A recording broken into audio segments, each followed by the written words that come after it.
and I said to my marketing guys, I said, I want to have a link on our website, not just Engage, but every one of our divisions. And I want to know when I want people to be able to click a link, and I return those emails instantly. And you'd be shocked. I got a response from a guy in Illinois who had a company that was packaging concrete powder, right? You mix it with water and you turn it into concrete, right? And he sends me this email on the direct link, and he says, "I don't believe it. You're never going to respond to me. I'm just a little customer in Illinois." And my response was like 5 minutes later, "Believe it." Love it. So we got him. We got him now. He's a customer forever, and that's all it took. It was just one. He was ready to throw us under the bus and go with somebody else. And when I responded to that email, he just said, I don't believe it. Nobody does that.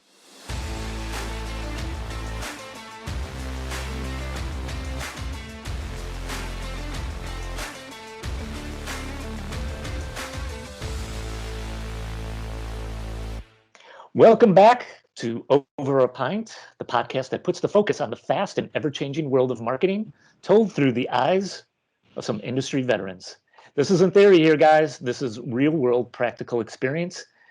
I'm joined today by the president of Celtic Advertising, Mr. Brian Meehan, partner and vice president of Celtic Advertising, Kurtl, and myself, director of new business development at a CDF, Pat McGovern.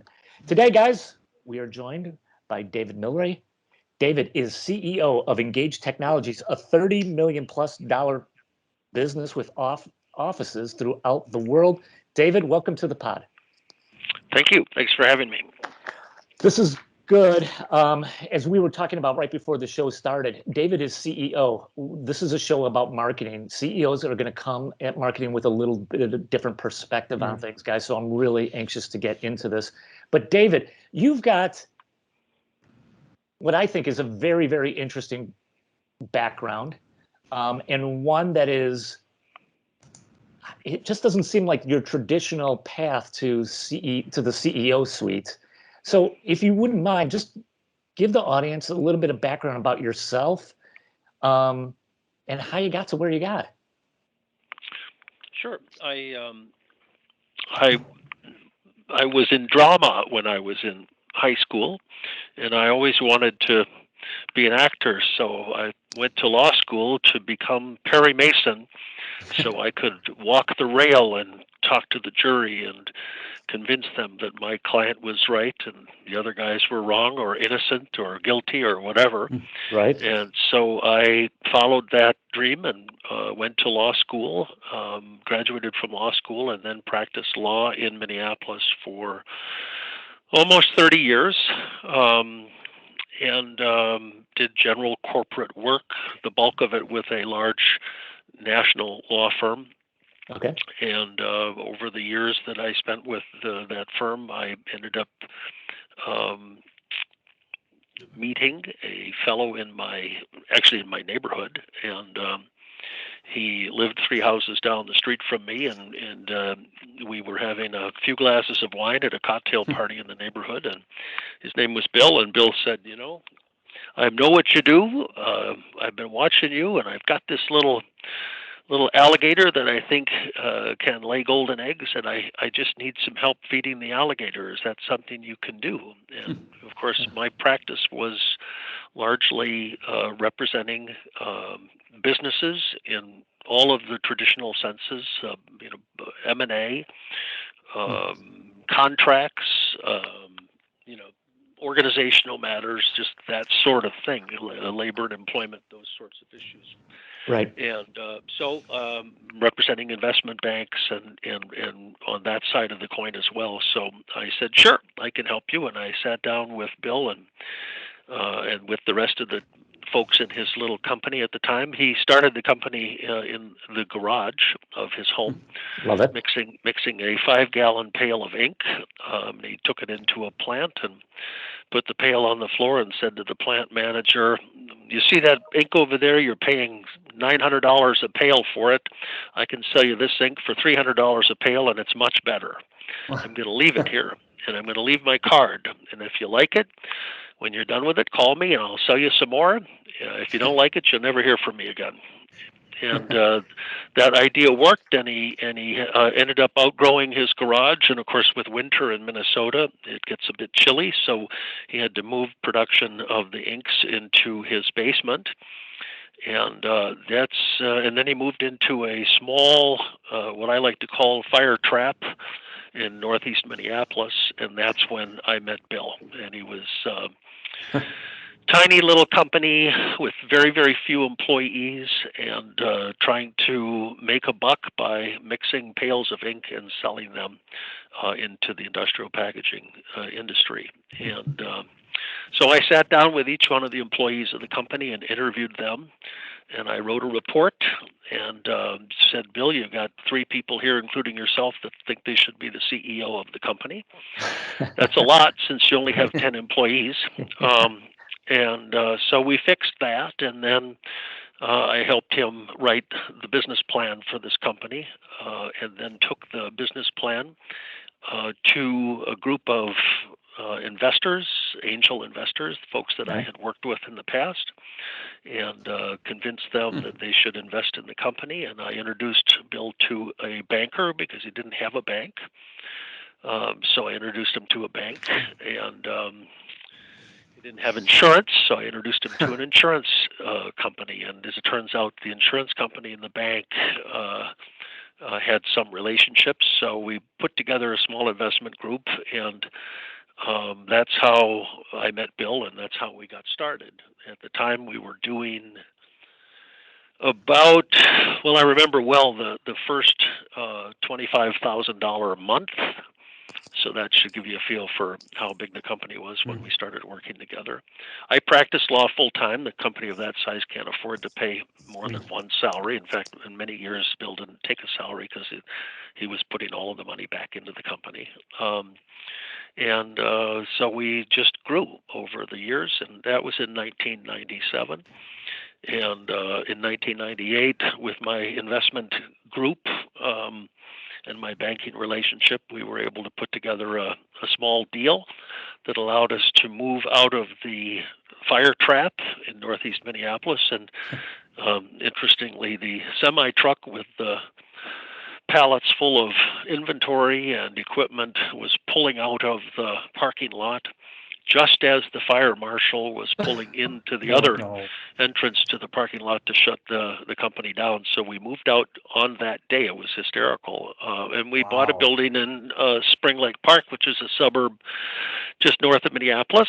And we bought it from International Paper Company. It was formerly a press wash facility, explosion-proof building, and it was designed for products that involved things like solvents, things that were volatile, and we use a lot of solvents in the ink business. So it was a perfect match for us, and we bought that building. We still own that building today, and we make well in excess of $1 million of ink every month out of that building today. Wow! So that's how we started. So, David, would you Engage would you say is primarily then an ink manufacturer? Well, that's how we started. And I formed Engage as a holding company because over the years, we started looking at companies that were involved in the industrial packaging line. And frequently, not always, but frequently, the same person that's buying an ink or a printer to print on the side of a corrugated box, for example, or a barcode, for example, the same person that buys the printer or the ink also buys the conveyor, or he also buys a sleeving machine to put a tamper-resistant product on, or they'll buy something that will wrap something in plastic. So, if you were to buy bottled water at the grocery store. There's, say, 24 bottles that are on a corrugated tray. Right. And if you don't wrap that corrugated tray with the bottles in plastic, they'll all fall off, obviously. So we started buying businesses like the business that would put that shrink around the bottles of water on the corrugated tray, because again, those are the same people in many cases that were buying the printers and the conveyor systems for our printing systems. So we rolled up several businesses, and those are all owned and operated as divisions of Engaged Technologies Corporation. David, I love the story. I'm always fascinated about how companies come to life, and there's a lot of Bills out there. There's a lot of people that have the entrepreneurial spirit and want to start a company. What would you, if you were putting your lawyer cap on or your CEO cap, what advice could you give somebody? Maybe one or two key points that they need to really think about before they, like Bill, take that step into starting their own company. Well, 90+% of the companies that are started as pure startups fail. And they generally fail because they lack capitalization, or the founder simply doesn't have an idea that's marketable, or he doesn't have a story. And so sitting down with competent advisors and putting together the story and surrounding yourself with people that are, quality people that understand what you're trying to achieve. And essentially, you build a canoe and you want everybody paddling the canoe in the same direction. Right. So fundamentally, obviously, I think you want to find a great lawyer. I say that only because it's convenient, right?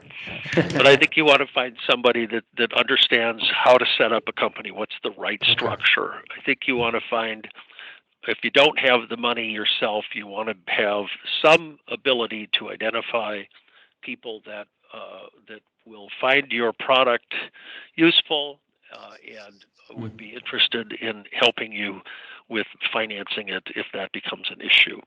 Okay. And then finding and keeping the right people. Yeah. Those are the biggies from my perspective. Love it. Great response. Thank you. David, how was Bill able to, he's making ink in his garage, you said, and that kind of got his foot in the door at companies, but how was he able to do that? How was he able to reduce the cost and make a better quality? I'm just a little bit, I'm fascinated with this. Well, it wasn't easy.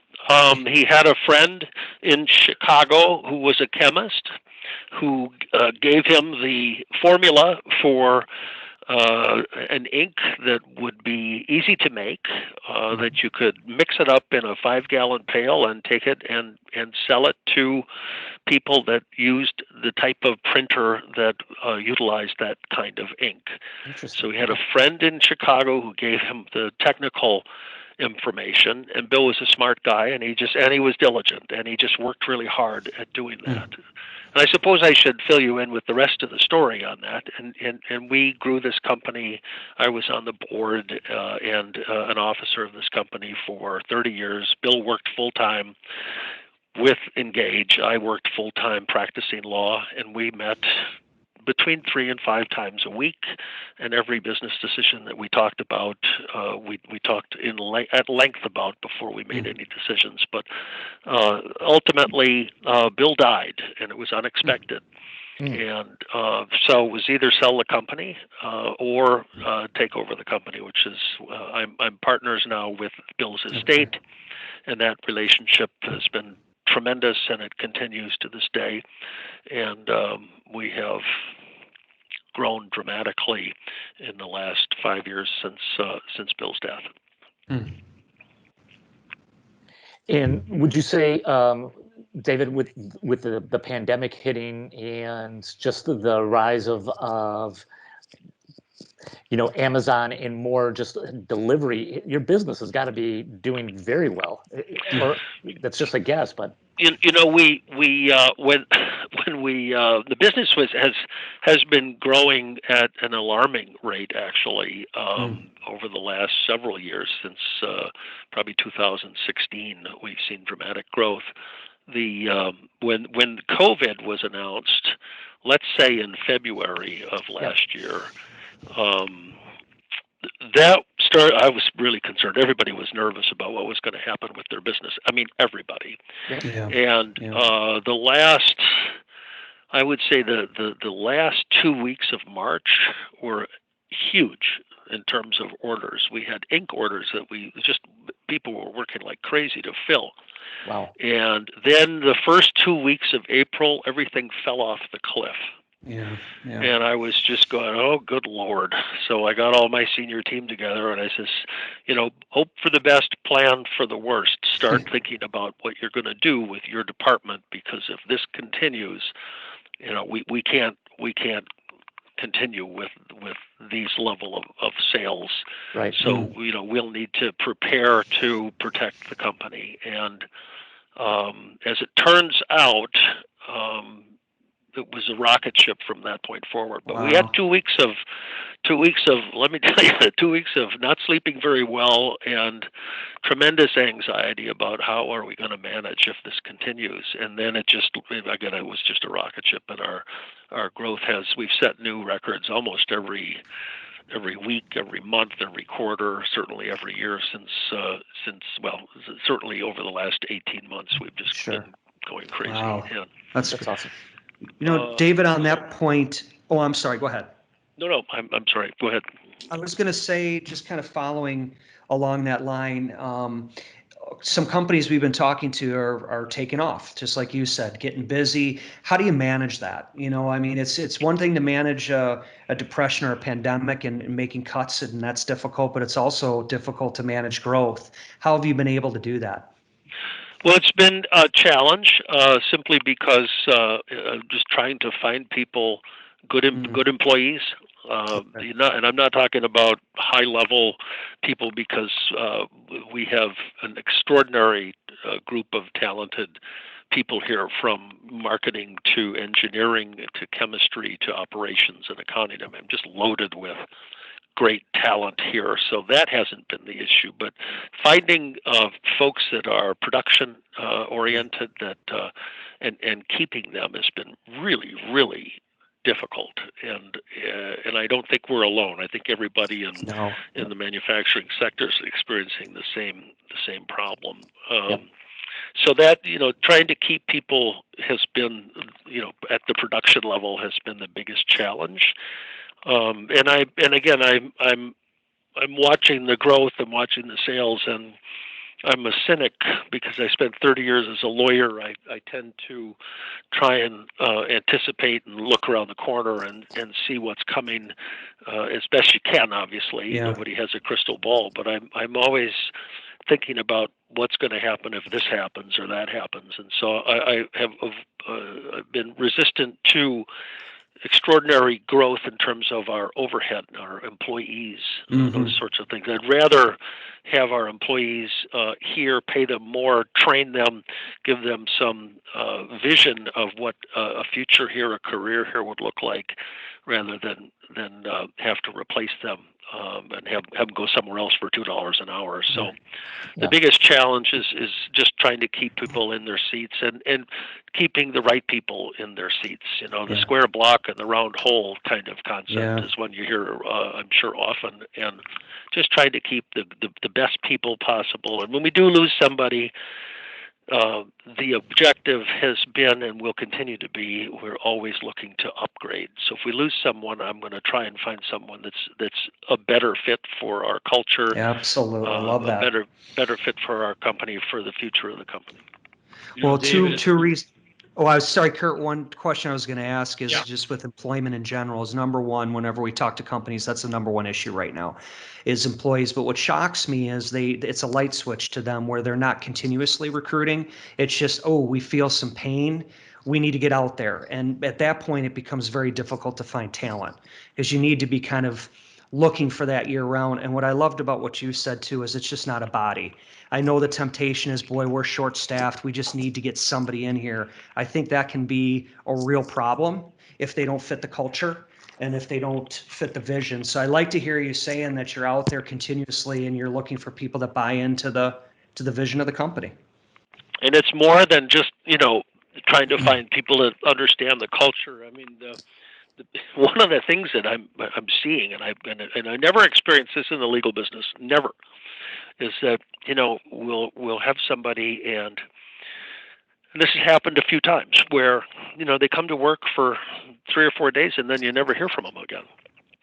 And we go through, in many cases, some fairly well-known recruiting agencies, and presumably they have vetted the candidates, but then all of a sudden they just don't show up, or they sign up for an interview and say they'll be here, and then I guess it's called ghosting, and then they just don't show up. So that has been an incredible source of frustration. So what we're trying to do, and I think we're having some success with, I know we're having success with, is utilizing our existing employee base to help us recruit employees. So if they know somebody that's good, that's looking for a job, that is interested in a career, not just a 9-to-5 job, but maybe a place where they can hang their hat for the long haul, we are incentivizing our employees to great idea to do that, and we're having some success with that. So I'm happy to say that the existing employees that we've had here, well, a lot of them have been here for 25 years, 30 years. Wow. Are even hiring their kids to come in and work. That's cool.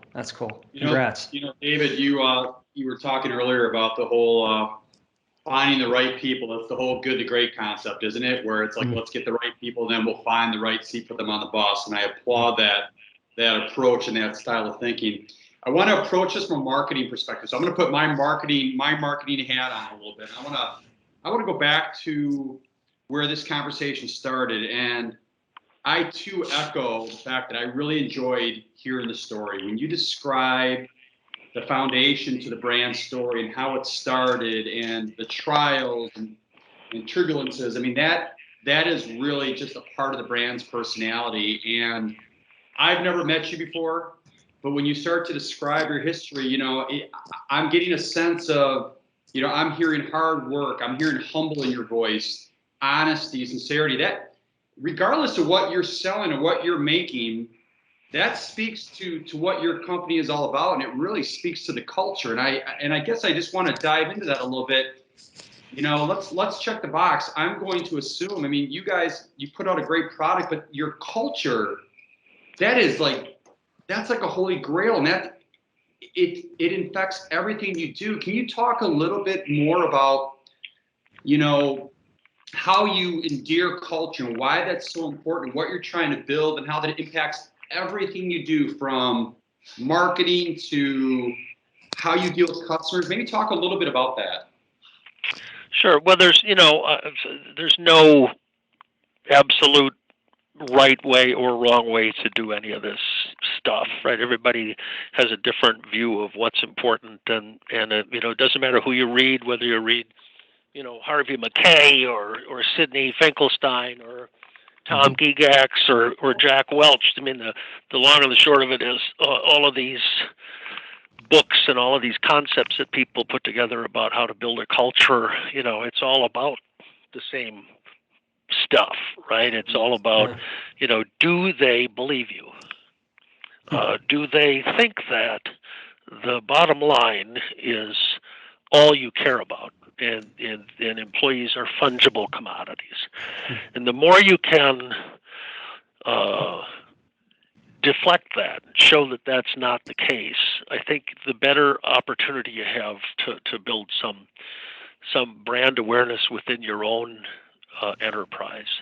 So we do a lot of things like that. So every quarter we have all employee meetings, and it's complete transparency. I show everybody what we did, what our numbers were, what our profit was, how many employees we have, new employees, recognition of old goats, the folks that have been here for the wise old owls, right? So, it's not all about just the new people. It's about people that have been here. We acknowledge and recognize folks that have done things that are above and beyond the call of duty.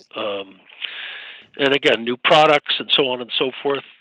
We make announcements like, as an example, our ISO certification and the fact that we passed our audit, and then you highlight who did that, who was responsible for this, our internal auditors, our ISO committee, and so on and so forth. So, and people look at the top number and they say, "Well, you did $50 million in revenue.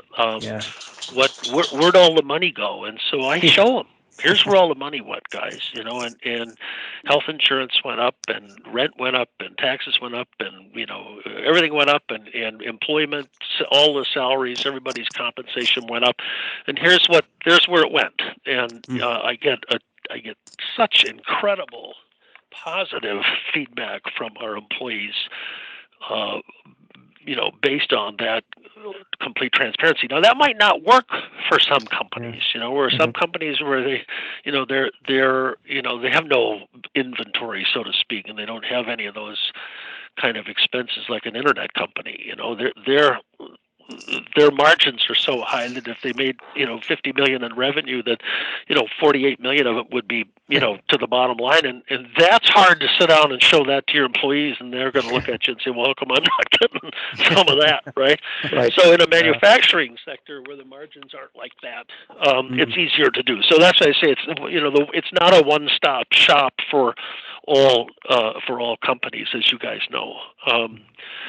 But every week we send out an email to the gang. We talk about what we did last week, revenue per day, breakdown for each of our business segments. It's going to be Squid Ink, it's going to be Eastie, which is the shrink product line, or it's going to be American Film and Machinery. We call it AFM, and that's the tamper-resistant and sleeving line. And we say, here's how many of these we sold, and this is where the revenue went, and so on and so forth. And we do that every week religiously, and the employees like to know, how are we doing? Yep. It's much easier in the last, let's say 14 months to send those emails and those quarterly meetings out, because we're just killing it, right? So those are really fun, really easy meetings to have when you say, we're $5 million over our budget in terms of gross revenue.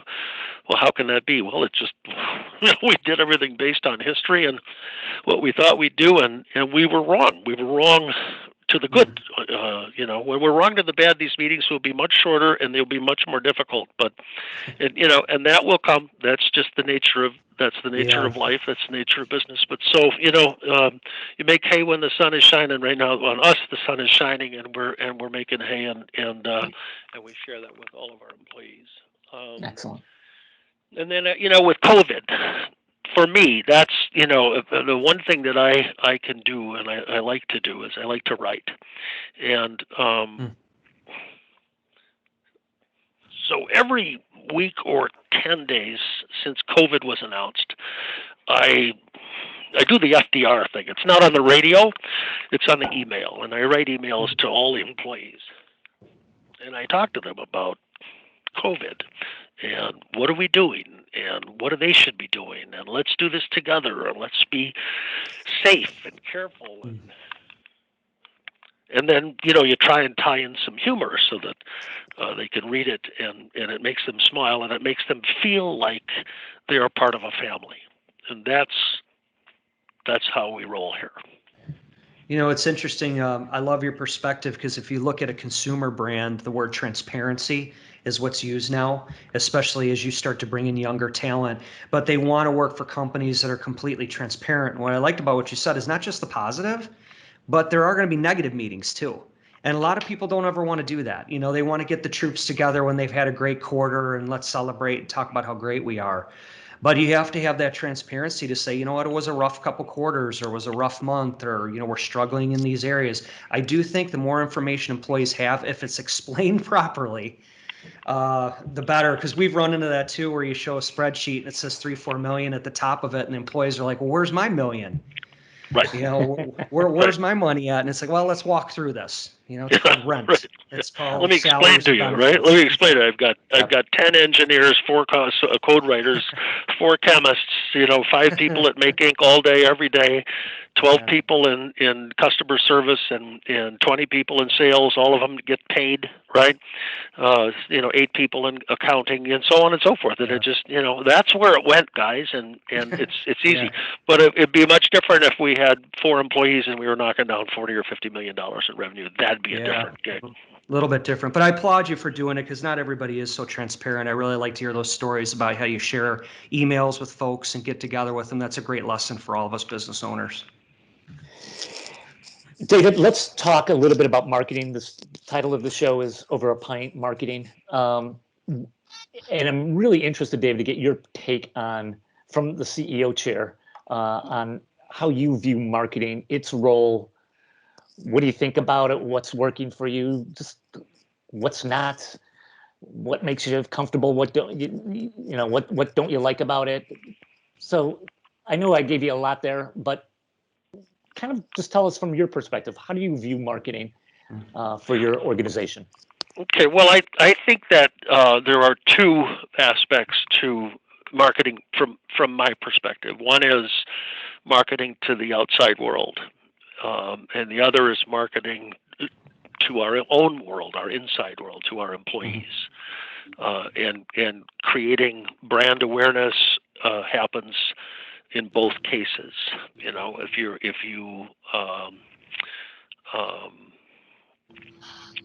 you don't do both, I think you're missing the boat. So we do a lot of both. And as I mentioned earlier, and I won't get into it again, but we do quarterly meetings, and that is inward directional marketing and creating brand awareness. Bragging and beating our chest about how great our employees are and how big our numbers are, how successful we've been last month, and our ISO certification, which means quality, and how important those things are, our core values, right?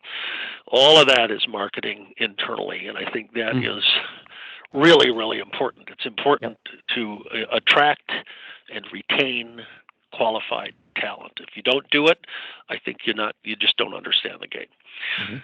And then, of course, outward marketing and business development. We're very active in the PMMI, which is packaging machinery, and we're active in a bunch of different ways. They have what's called Pack Expo, and it rotates from Las Vegas one year to Chicago the next. Every year we have when it happens in Chicago or in Las Vegas, we spend a bunch of money, and I bring all my district sales managers, all of whom are employees, and all of their managers in to Chicago or Vegas, and they spend the bulk of the week on the floor. We have a very, very large booth for a company of our size, and they're working the booth, and this is all outward marketing and creating brand awareness. It creates credibility when people see a large facility where you've got all your, we have machines that are up and operating, and if you're a customer that wants to buy some printing or packaging equipment, we're there, and my guys are there, and some of this, in most cases, the machines are running, they're operating. It costs a lot, but it's worth it, not just from the standpoint of creating sales, but creating brand awareness in the market. So people say, "Oh yeah, I know who you guys are. I've seen your. We have very distinctive booth at Pack Expo, and we'll like for many years we'd give away like soccer balls with Squid Ink or Engage Technologies on the soccer balls. And if you walk through Pack Expo, you'll see all these people carrying soccer balls with them. And that's us. And they come to our booth to get the soccer ball. And the soccer balls are really crappy soccer balls, so you're not going to go play soccer with them. The plastic all comes off the outside. It's really just about creating a little bit of a pop, some reason for people to come, half a mile through Pack Expo to come to Engage's booth. They want the soccer ball. And in the meantime, we collect their information and we get on their list, and they're on our list, and so on and so forth. So we're very, very active with that. And of course, how has the pandemic affected that? Right. Yeah. Well, Yeah. My philosophy is never waste a good pandemic. We were not allowed to visit distributors for 10 months, almost a year.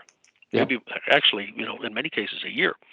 And we weren't allowed, to enter into Canada. You didn't want to go to Mexico or South America. I mean, even if you wanted to, you couldn't go there. But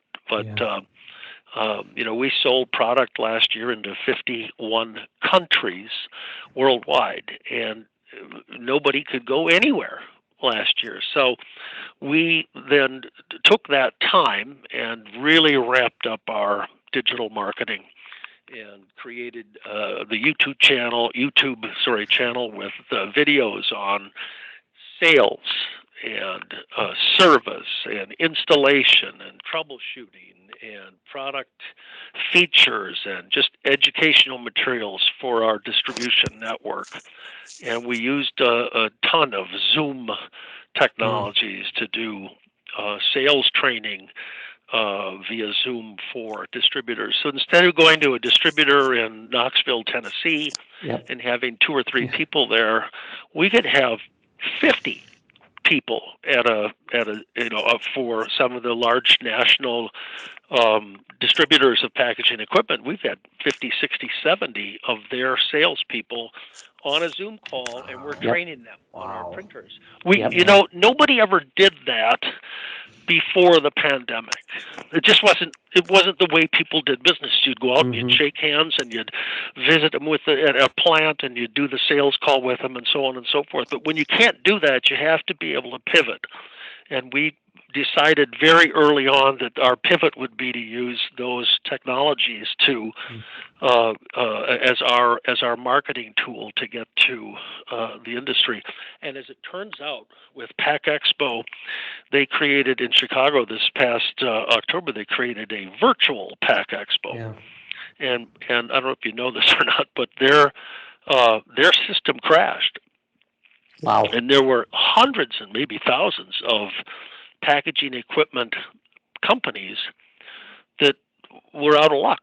They sat on their hands because the system crashed. Not us, because we had embedded links in everything that led everybody to our YouTube channel. So all of our new product releases, all of our training, all of our sales pitches, those were all available to the world via Pack Expo link into our YouTube site. But that's something we prepared for, and honestly, not too many other people were able to do that. So, and that effort continues every single day, every week, and it will continue, because I think that you need to have the ability to say, you still want to shake hands. You still want to have face-to-face, eye-to-eye contact with your customers when you can, because I don't think there's any substitute for that. But you can supplement that by saying, listen, you got a printer that's down in the middle of the night in Hoboken, New Jersey, and you don't know what to do. You go on our YouTube channel, and we will show you how to do it. And we'll answer your questions, online. And so that's what we've done, and that has been incredible. We got more leads this October from Pack Expo, virtual Pack Expo, than we have ever gotten ever in our history as a company. And there was no show in Chicago. Dave, it's super impressive. I really, hats off to you and the team. You're hitting on all 8 cylinders, man. Am I right, guys? This is really... Well, yeah, and what's nice is if you go back, it was just, I can see you value marketing. We talk to people sometimes, and they look at it as overhead. They look at it as a cost. They look at it as something that should just be in a different part of the building, where you were full steam ahead throughout all this, and you were investing. And I know how much big booths cost and how to get equipment running. It isn't cheap. But it's nice to see that you see the value in that and how it can impact your business. It maybe doesn't generate a transaction right at that very moment, but over time and with touch points, it does. But you have to have the patience for that. So I love to hear your success, especially during the pandemic. Great. Yeah. It was completely, I won't say it was unexpected, because you always, you hope for the best, right? Right. And you like to think that your strategies will be successful, and just as they were and have been. I keep waiting for the next shoe to drop, and the next shoe will be supply chain interruption with what's going on, and with chips and those sorts of things. If you just talk to your friend, the Ford dealer, and he's got no new cars on his lot. Yep. So I mean. That's a problem, right? So hopefully, that's not a little problem. That's a huge problem, and I'm hoping that as these, the lockdown and the vaccinations continue to improve, and the rest of the world kind of catches up to our so-called new normal, I'm hoping that we won't have as many issues from a supply chain standpoint as a lot of industries have. But you make hay when the sun is shining, guys, because you just don't know what's coming tomorrow.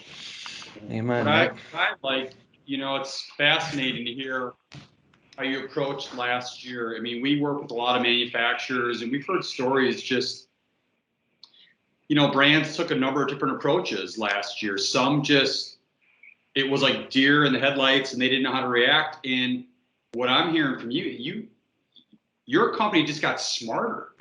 And obviously you made a very challenging situation. You used a very challenging situation and used it to your advantage. And you're going to come out of this smarter. You're going to take the positives that you've learned, and you're going to probably keep those. And then obviously, like you said, it's never going to replace the handshake. But a great example, as I hear you talk through this, David, of a company that just got smarter. I also like when you were describing your philosophy on marketing. There's the external and there's the internal. And I'll tell you, it's like you hit it on the head. That internal you cannot overlook that. Those are your stewards, your ambassadors of your company. We joke too, where it's like, how many times do you go to a cocktail party? How many times do you go to a cookout? And how often do people really properly talk through who it is they work for? Are they proud of who they work for? And I think we all want to be proud of something. And I think it's very, very commendable that you take that approach. The other thing I want to talk a little bit about too, and it says something about your company. I noticed on your website, it caught my eye. There's a section right there that says direct line to the CEO. And I think that says something about your company, David. Well, I want to tell you that was my personal, individual, visionary genius, but that would be a lie. I didn't come up with that. I saw that. I was on a flight probably to Shanghai, and I saw that in like Fortune magazine or CEO magazine or something like that, and it was Elon Musk was doing that, and I thought, if he can do that with Tesla, with the millions of shareholders and suppliers, I can do that with little old Engage. And I came back to the office and I said to my marketing guys, I said, I want to have a link on our website, not just Engage, but every one of our divisions. And I want to know I want people to be able to click a link, and I return those emails instantly. And you'd be shocked. I got a response from a guy in Illinois who had a company that was packaging concrete powder, right? You mix it with water and you turn it into concrete, right? And he sends me this email on the direct link, and he says, I don't believe it. You're never going to respond to me. I'm just a little customer in Illinois, and my response was like 5 minutes later, believe it. Love it. So we got him now. He's a customer forever, and that's all it took. It was just one. He was ready to throw us under the bus and go with somebody else. And when I responded to that email, he just said, I don't believe it.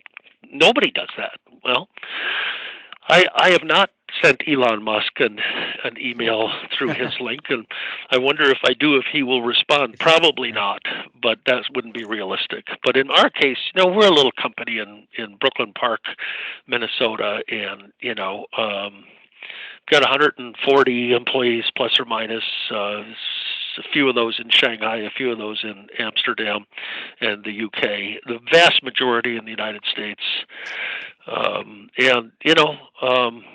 I think I can respond to the flurry of emails that I get from our links without too much inconvenience. But the upside there is tremendous. If I called you or emailed you and you responded, it tells me everything I need to know about your brand. Yep. You're fast, you're caring, you always are available. Yep. That was the thinking. Yep. Yeah, it's great. David, I'm going to last question, and this has been fascinating, and I really, really have enjoyed this conversation with you. So I'm always interested in what people are doing to stay up to speed on what's going on. You talked about this a little bit earlier. Part of your job and part of what I think you want to take on is being the person who's looking around the corner, getting the company ready for what's down the road, right? Making sure everything's lined up. How do you do that, David? What things are you reading? What steps do you take to kind of do your best at seeing what's up ahead, right? And navigating Engage to where it needs to go. Well, that's what is your role, right? As the CEO, what is your role? My role, in my opinion, is to set the sails, and then to hold people accountable for achieving those goals, for going the direction that we're going. The good news for me is that I am surrounded with high caliber people. So the head of sales, each of my sales managers, my marketing guy is an absolute genius. Our operations guy is solid. These people have all been with us for, in most cases, more than 20 years, in some cases 30 years. They're all committed, long-term guys, long in the tooth fellas. They're not interested in retiring. They're interested in working because this is their place. So we do monthly ISO meetings where the senior management gets together and we talk about what is happening in the market. What is we survey all of our customers with every sale, just like you get from Delta when you fly on Delta Airlines. If you do, you'll get a little survey. How'd we do? And da. We get tremendous response from those surveys. Most people get less than 10% response. We get like 65% responses to our surveys from our customer base. And so we distill all that information and we assemble it and we talk about it on a monthly basis. We talk about it on larger quarterly meetings of senior management. So, a lot of it is introspective. We survey our people and then we get together and we talk about it and we analyze it and we make decisions. And ultimately the buck stops with me and they all get that. But I don't make decisions in a vacuum. I make decisions based on data. If we don't have the data, nothing happens. We get the data and then we make decisions. So what do our customers want? We put together a distributor advisory panel. So I brought in from all over the United States our big distributors or our most influential distributors. They don't necessarily have to have the biggest dollar amount, but they are influential and knowledgeable. And I bring those guys in and I take them to a baseball game, take them out to dinner, and we steal a day or two of their time, and we just liposuction right into their brains, and we get as much information out of them as we possibly can. And then we take that information and we move on it. And so our most recent new printer is called the Viper, and that was designed based almost entirely on the input of our distributor panel. And so some of the best distributors of thermal inkjet printers in the country are on my panel. And we said, what do you want? What can we make that would make this the best printer in the world? And it's a combination of German, Japanese, and us engineering. So German engineering, Japanese engineering, and American engineering. We brought this all together, and that is the Viper. And believe me, that's just going absolutely crazy because it's the best. It's the best product. So that's what I do is I rely on that information, and then we make decisions. I read all the books. We read, Swim with the Sharks and Why Smart Executives Fail and Pushing the Envelope and the Big Book of Small Business and, all of these books straight from the gut with Jack Welch. I happen to think Jack Welch was a genius.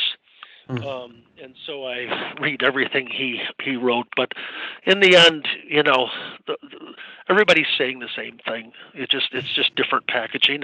And after all, we're in the packaging industry. Yeah. David Mylrea, thank you so much for being on Over a Pint podcast. This has been outstanding. Thank you. Yeah, fantastic. And by the way, I haven't had any beer. I don't drink a lot of beer, so there you go. You guys are the only ones that are drinking. We've had tea, coffee, water. We've had other people like that.